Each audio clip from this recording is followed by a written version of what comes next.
Hello বন্ধুরা, কেমন আছো সবাই? দেখো আজকে আমি আর মেয়ে দুজনে মিলে রেডি হয়ে বেরিয়ে পড়েছি একটু বাইরে। তো এখানে হেঁটে হেঁটে আমি আর মেয়ে রোডের দিকে যাচ্ছিলাম, মেন রোডে গিয়ে টোটো ধরে তারপরে আমরা দুজন আমাদের গন্তব্যে পৌঁছাবো। তো এখানে আমরা টোটোও পেয়ে গেছি, আসার সাথে সাথে আমাদের বেশিক্ষণ দাঁড়াতে হয়নি, সাথে সাথে আজকে টোটো পেয়ে গেলাম।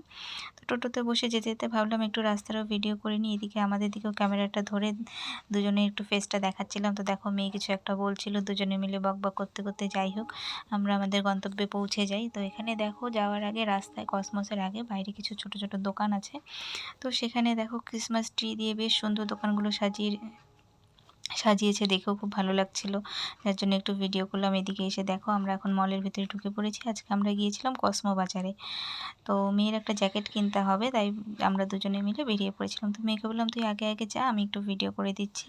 তাই দেখো মহারানী হেলে দুলে যাচ্ছে, যেতে যেতে তারপরে গিয়ে দেখো এখানে ভীষণ সুন্দর সুন্দর জ্যাকেটের কালেকশন ছিল। মানে যেটাই দেখছি সেটাই ভালো লাগছে, মনে হচ্ছে এটা নেই ওটা নেই, কিন্তু ভাবতেই ভালো লাগে, কিন্তু সেটা তো আর সম্ভব হয় না। তো এর আগেও একদিন গিয়েছিলাম আমি সেখানে, তো আমার নিজের জন্য কিছু কেনাকাটি করেছিলাম। খুব সুন্দর সুন্দর কালেকশনগুলো ছিল। তো এখানে দেখো মেয়ে ট্রাই করছে, এক একটা করে আমি এনে এনে দিচ্ছি, আর ও পরে পরে দেখছে কোনটা ওর ঠিক হচ্ছে না হচ্ছে। আর এখন তো ওদের বয়সটাই এরকম, এবছর নিলে পরের বছর আর সেটা পড়তে পারে না। তো আমি বললাম একটু দেখে শুনে নিই, যাতে পরের বছরও হয়ে যায়। তো সববার তো আর সম্ভব হয় না। তো যাই হোক বলে টলে একটা জ্যাকেট পছন্দ করলো, পছন্দ টছন্দ করে। তো আমি একটু এদিকে দেখছিলাম জামা কাপড়গুলো কেমন কি আছে না আছে। তো দেখো আমাকে ক্যামেরা অন করতে দেখে লাফাতে লাফাতে চলে এসছে। তো আজকে আর বেশি কিছু নেবো না, জ্যাকেটটা নেওয়ার জন্যই গিয়েছিলাম, তো নেওয়া হয়ে গেছে। দেখো বিল টিল করে এবার আমরা বাইরের দিকে বেরোচ্ছি। তো বাইরে বেরোচ্ছি, ও তো খুব খুশি জিনিস কিনে। জিনিস কিনলে তো ভালোই লাগে, নতুন নতুন কোনো জিনিস পেলে খুব আনন্দ হয়।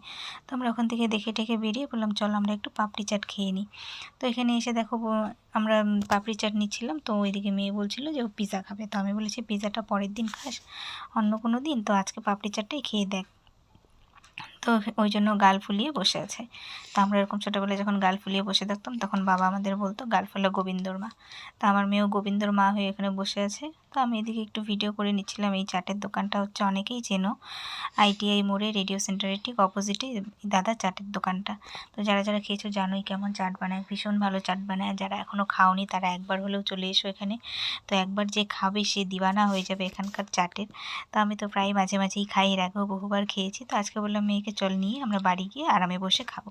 তো প্যাকেট ট্যাকেট করে আমরা নিয়ে চলে এসেছি। এসে দেখো বাড়ি এসে সুন্দর করে প্লেটে সাজিয়ে নিয়েছি, এবার খেয়ে দেখবো চাটটা।